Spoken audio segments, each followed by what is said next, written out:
But he got to learn it with the feet so he knows when and why he's taking that risk. You understand me? Yeah. That's where people like myself come in because I understand it. And they would say, why you trying? The reason I don't say much more, Stephen, because I don't never want guys to think I'm trying to. You hating on them. I'm trying to take your this is knowledge. It's all it is. Was particularly anxious to fight Shakur because it's frankly probably a fight that Shakur is going to win. Devin Haney, Conor Ben, like there's a lot of fights that like Shakur can like be involved in and beat all these dudes, man. Beat all of them. Has a chance of beating all of them, right? And solidifying, his mark in the sport, being, the great of his generation. Interview boxing pros are divided on who would win a potential Shakur Stevenson versus Devin Haney fight. Both are young, highly skilled, and undefeated champions with intelligent styles. Stevenson is known for his defense and sharp timing, while Haney relies on speed, a strong jab, and ring control. I actually don't know. I mean, my mind says Shakur probably win. But then I see the great work that he did with Loma, or that he fight with Loma, and overcoming a lot of different obstacles in that fight. It could be hard for Shakur. Shakur, right? Shakur Stevenson. As they call it'd be hard for him for the long range, the height, the how big he is, stuff like that. And then what makes me think even more is when Shakur said he sparred with Crawford, and he had lots of problems with Crawford. Even though Crawford wasn't punching him hard or whatever, but you know what he had problems with? He had problems with the long arms and the height of Crawford. So he couldn't counterpunch like he wanted to. Go Crawford. Crawford probably wouldn't hit him hard, but it's different. It's a different, he's longer and stuff. It's harder. So that could be a problem for Shakur that we don't know. Haney publicly called out both Shakur Stevenson and Keyshawn Davis as his next major fights, stating that a matchup with Stevenson would be the biggest fight in boxing right now, followed by a showdown with Davis. Haney shared this challenge on social media after Stevenson's most recent win. Dream confirms what I've been saying. 3-division world champion, former undisputed lightweight, former WBC junior welterweight, and reigning WBO welterweight world champion, first ballot Hall of Famer once he retires, superstar boxer, top 5 pound-for-pound best fighters in the world, Devin the Dream Haney, 33 wins, no loss and no draw, 15 wins by way of knockout. He calls out another first ballot Hall of Famer of his era.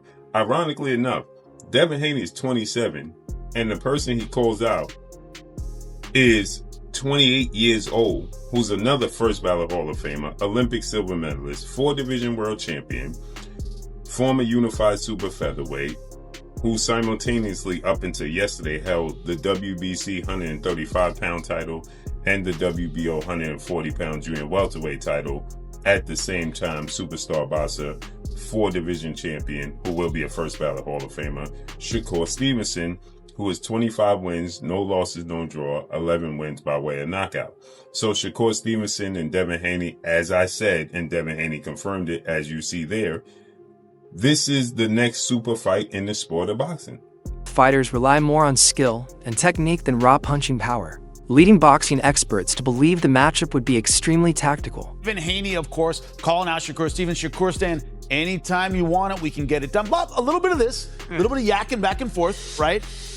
I mean, how awesome would that be? These two names, we've been talking about this fight for a while. This fight for a while. Tantalizing. It's but tantalizing. Now, I tell you, it's juicy. I tell you, this fight now is even more juicy than it was the first time around when they were talking about it. When they were talking about it the first time around, Haney was red hot as an undisputed lightweight champion, and Shakur was the boogeyman who was very good, but was having trouble locking in those big insider names. boogeyman. Right. I gotta be honest, man. Like this could, if this happens right now, this is the right timing too, because both are at a good moment in their careers. Very high. It's actually, and there's a title on the line. It's actually simmered better Ali Malignaggi believes this is the perfect time for a fight between Shakur Stevenson and Devin Haney, noting that both are champions and established stars. He says their styles and accomplishments make the matchup significant for fans and important for the sport.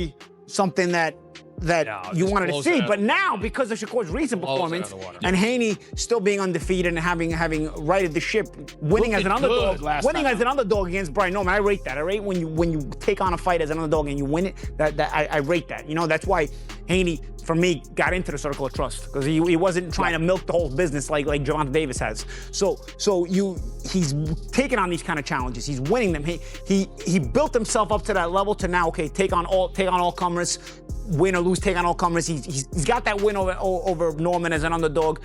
You can say what you want post in hindsight. In foresight, a lot of people were picking against Haney. He gets that win. Shakur, in the meantime, makes his name bigger. You gotta pump those numbers up, and he pumped those numbers up by winning the Teofimo Lopez fight. Now, you know what? Okay, now there's an interest from both fighters. A lot more money, a lot more at stake, a lot more, again, ambition. I like to use that word ambition today. And I think a lot more people will be interested. Devin Haney and Shakur Stevenson have known each other for many years. Both began as young prospects, training and competing in amateur circuits before turning professional. Over time, they have closely followed each other's careers, building mutual respect as champions. I think he's good. I've been knowing Shakur since I was a kid, so I always knew that he was good. I knew that he would be at the top one day. So yeah, for sure. Yeah, me and Shakur, we've been sparring since, bro, I think my first sparring session, we were like 12 years old, maybe a little bit older, but something like around it, maybe like 13 years old. So it's been times when he got the best of me and I got the best of him. But I cannot, judge him off of those sparring sessions. I know he's gotten better, just like I can't judge Ryan off of the fights we fought when we were kids, because I know that he's gotten better, and so have I. If you judge it off a sparring session, I mean, you're gonna be in for a long night, especially a sparring session when I was. Roy Jones Jr. believes Shakur Stevenson still needs to improve his footwork control. He says Shakur sometimes moves to far out of range after defending punches. Shakur Stevenson is a very good fighter, but you gotta learn, and I would hope he would pay attention to this, because this is gonna mean a lot for him. His feet are good, but sometimes they take him too far out of range to be able to come back and counter. The last guy he fought, the guy was a good puncher, so when he was jumping back, he was jumping too far back out of range to where he couldn't come back and get something right away. You understand me? And for the fans, it starts to look bored. That's how I'd say. I felt like he was running. He really ain't running. He just don't understand that this is somebody that teach him. And I would teach him if they brought him to me and teach him. But he got to understand what I'm trying to tell him. I'm not trying to criticize him. Right. When you say something bad, they take it as criticism. Right. No, son, you got to understand how to not jump. Okay, people know what the thing that dig the hole, the excavator, right? Yeah. If you move that thing back too far, you can't reach the job. Right. It's got to work, but it got to stay on the job while it work. You can't take it out of, if you working with this, because this part keeps it on the job, the feet. This do the work. If you take the thing and move it back, it's off the job. It can't work no more. Right. So if you move back every time off the job, it ain't gonna ever get no work done. So now it's gonna become boring. Why? It ain't doing it. Because of this, Stevenson occasionally misses opportunities to counterattack. Jones feels that staying slightly closer would allow Shakur to land more counters and capitalize on opponents' mistakes more effectively. Hold it and move to another one. When we gonna get a pawn dug? We're not, because it's taking off the job too much. You gotta leave it on the job for it to get a pawn dug. And that's his only thing. He a great fighter. He got great eyesight. He has great reaction time. He gonna be a great fighter. He just gotta figure out how to use them feet a little different. Is he the best defensive fighter out of all four of them? Right now, defensive, yes, because his defense is with his feet. That's what people don't understand. Defense isn't with your hands, it's with your feet. And he has the best foot defense of the game. So if he uses it for defense, when it's strictly defense, yes. But when you want to make it offensive, you can't do the same. You got to cut it in half. And that's the only thing he had a problem with. Once he learns that or figures that out, he gonna be a killer. Would the skill he has now make him the best out of them four? Right now, no. Because some people gonna say bored, and the reason the rest of them don't want to fight him is because they know he know that back foot game so well that he's not going to engage until he wants to engage. And that's a good thing too. But for the fans and to be not right now, the ratings, you got to be able to engage when they need you to engage.